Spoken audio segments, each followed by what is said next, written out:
Class science NCERT के chapter number 5 coal and petroleum के questions and answers को discuss करेंगे। फर्स्ट क्वेश्चन में हमसे कहा गया students, what are the advantages of using CNG and LPG as fuels. इसका मतलब यह है स्टूडेंट्स कि अगर हम सीएनजी और एलपीजी को एज अ फ्यूल यूज करते हैं तो इसके क्या एडवांटेजेस है, यानी इसके क्या फायदे हैं। इसका आंसर है the advantages of using compressed natural gas CNG and liquefied petroleum gas LPG as fuels are। इसका मतलब यह है स्टूडेंट्स कि compressed natural gas जिसे हम CNG भी कहते हैं एंड liquefied petroleum gas जिसे हम LPG भी कहते हैं, इनको यूज करने के क्या एडवांटेजेस होते हैं, क्या फायदे होते हैं, ये यहाँ पर हमने लिखे हैं। तो फर्स्ट एडवांटेज है दीज आर क्लीनर फ्यूल्स, यानी कि सीएनजी और एलपीजी ये दोनों ही क्लीनर फ्यूल्स है, यानी कि ये ज्यादा पोल्यूशन क्रिएट नहीं करते। सेकंड एडवांटेज है these are low cost fuels, यानी कि सीएनजी एंड एलपीजी ये दोनों ही सस्ते फ्यूल हैं। थर्ड एडवांटेज है these can be transported easily through pipelines. इसका मतलब यह है स्टूडेंट्स कि सीएनजी और एलपीजी को पाइपलाइंस के थ्रू इजीली ट्रांसपोर्ट किया जा सकता है। फोर्थ एडवांटेज है they have high calorific value. High calorific value का क्या मतलब होता है स्टूडेंट्स? इसका मतलब यह है कि सीएनजी और एलपीजी कम क्वांटिटी में यूज करने पर भी ज्यादा एनर्जी प्रोड्यूस करते हैं। अब हम क्वेश्चन नंबर 2 देखेंगे। क्वेश्चन नंबर 2 में हमसे कहा गया है name the petroleum product used for surfacing of roads, यानी कि हमें यह बताना है स्टूडेंट्स कि रोड्स बनाने के लिए कौन से पेट्रोलियम प्रोडक्ट का इस्तेमाल किया जाता है। तो इसका आंसर है bitumen is the petroleum product used for surfacing of roads, यानी कि बाइटुमेन जो कि एक पेट्रोलियम प्रोडक्ट होता है, बाइटुमेन का इस्तेमाल रोड्स बनाने में किया जाता है। अब हम क्वेश्चन नंबर 3 देखेंगे। थर्ड क्वेश्चन में हमसे कहा गया students describe how coal is formed from dead vegetation, what is this process called. इसका ये मतलब है स्टूडेंट्स कि हमें बताना है कि डेड वेजिटेशन यानी कि डेड प्लांट से कोल कैसे बनता है, और डेड वेजिटेशन से जो कोल बनता है इस प्रोसेस को हम क्या कहते हैं। तो इसका आंसर है students millions years ago the earth had dense forests in low lying wetlands.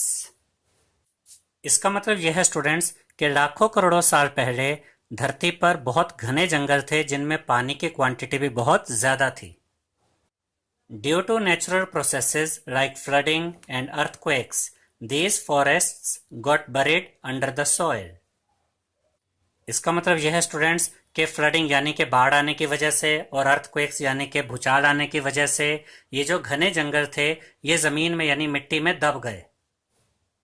As more soil deposited over them, they were compressed। इसका मतलब यह है स्टूडेंट्स कि जब ये घने जंगल जमीन के नीचे दब गए तो इनके ऊपर और ज्यादा मिट्टी जमा होती चली गई, जिससे कि ये कंप्रेस होते गए, यानी कि इन घने जंगलों के ऊपर जो जमीन के नीचे दब गए थे इनके ऊपर प्रेशर बढ़ता चला गया। The temperature also rose as they sank deeper and deeper. और ये घने जंगल जो जमीन के नीचे दब गए थे ये जितना नीचे दबते चले जा रहे थे इनका टेम्परेचर भी उतना बढ़ता जा रहा था। Due to high temperature and lack of oxygen dead plants inside the earth got slowly converted to coal. इसका मतलब यह है स्टूडेंट्स कि जमीन के नीचे ज्यादा टेम्परेचर होने की वजह से और ऑक्सीजन की कमी होने की वजह से ये जो डेड प्लांट्स थे ये धीरे धीरे कोल यानी कि कोयले में कन्वर्ट हो गए। As coal contains mainly carbon, the slow process of conversion of dead vegetation into coal is called carbonization। इसका मतलब यह है स्टूडेंट्स कि कोल मेनली कार्बन से बना होता है, तो ये जो प्रोसेस होता है जिसमें बहुत धीरे धीरे जो डेड वेजिटेशन है वो कोल में कन्वर्ट हो जाती है, ये प्रोसेस क्या कहलाता है? कार्बोनाइजेशन, यानी कि डेड वेजिटेशन का धीरे धीरे कोल में कन्वर्ट होना कार्बोनाइजेशन कहलाता है। स्टूडेंट्स, अगर आप ये चैप्टर डिटेल में समझना चाहते हैं तो हम आपको सजेस्ट करेंगे कि आप हमारे रीडिंग वीडियोस ज़रूर देखें, जिसमें हमने इस चैप्टर को बहुत डिटेल में और बहुत अच्छे से आपके लिए एक्सप्लेन किया है। और अगर आप अपने मैथ सब्जेक्ट को आसान बनाना चाहते हैं तो हम आपको सजेस्ट करेंगे कि आप हमारे मैथ्स के वीडियोस ज़रूर देखें, जिसमें हमने सभी बेसिक्स को बहुत आसान तरीके से और बहुत डिटेल में आपके लिए एक्सप्लेन किया है और सभी क्वेश्चंस को बहुत इजी मेथड से आपके लिए सोल्व किया है, जिससे आपके लिए आपका मैथ सब्जेक्ट बहुत आसान हो जाएगा।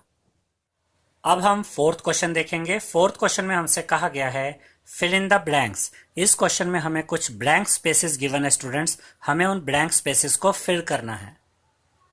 फर्स्ट पार्ट में हमें दिया गया है fossil fuels are dash dash and dash. हम जानते हैं स्टूडेंट्स कि coal, petroleum and natural gas को ही फॉसिल फ्यूल्स कहा जाता है। तो यहाँ पर आंसर रहेगा कोल, पेट्रोलियम एंड नेचुरल गैस। यहाँ पर आप लिखेंगे कोल, यहाँ पर आप लिखेंगे पेट्रोलियम और यहाँ पर आप लिखेंगे नेचुरल गैस। सेकेंड पार्ट में हमें कहा गया है process of separation of different constituents from petroleum is called dash. हम जानते हैं स्टूडेंट्स कि पेट्रोलियम से उसके डिफरेंट कॉन्स्टिट्यूएंट्स जैसे कि petrol, diesel, lubricating oil and paraffin wax को सेपरेट करने का जो प्रोसेस होता है, इसे हम रिफाइनिंग कहते हैं। तो यहाँ पर सही आंसर रहेगा रिफाइनिंग, तो यहाँ पर आप लिखेंगे रिफाइनिंग। अब हम थर्ड पार्ट देखेंगे। थर्ड पार्ट में हमें कहा गया है least polluting fuel for vehicle is dash, यानी कि हमें गाड़ियों में यूज होने वाले ऐसे फ्यूल का नाम बताना है जो सबसे कम पोल्यूशन क्रिएट करता है। तो इसका सही आंसर है सीएनजी, यानी कि कंप्रेस्ड नेचुरल गैस। तो यहाँ पर आप लिखेंगे सीएनजी और ब्रैकेट में आप लिख सकते हैं कंप्रेस्ड नेचुरल गैस।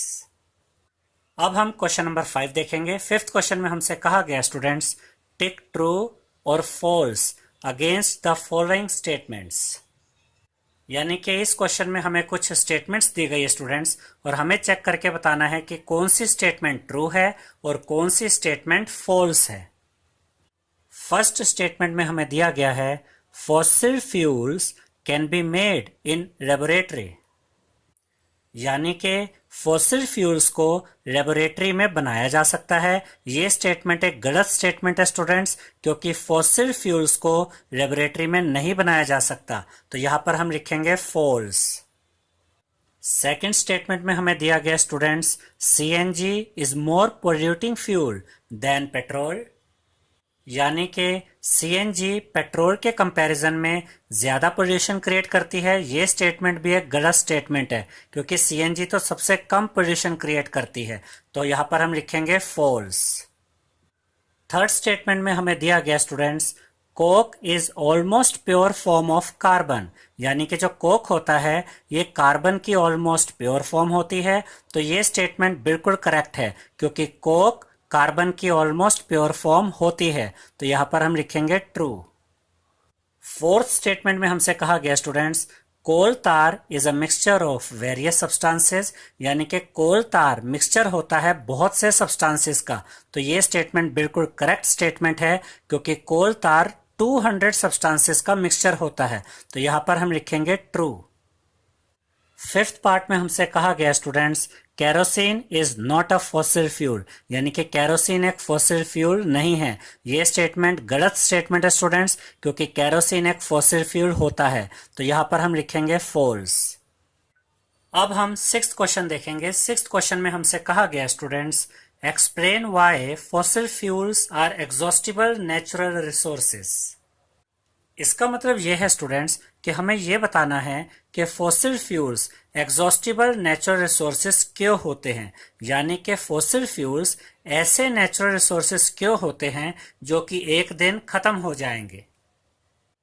तो इसका आंसर है fossil fuels are exhaustible natural resources because fossil fuels require millions of years to form from the dead vegetation and animals that get buried deep inside the earth.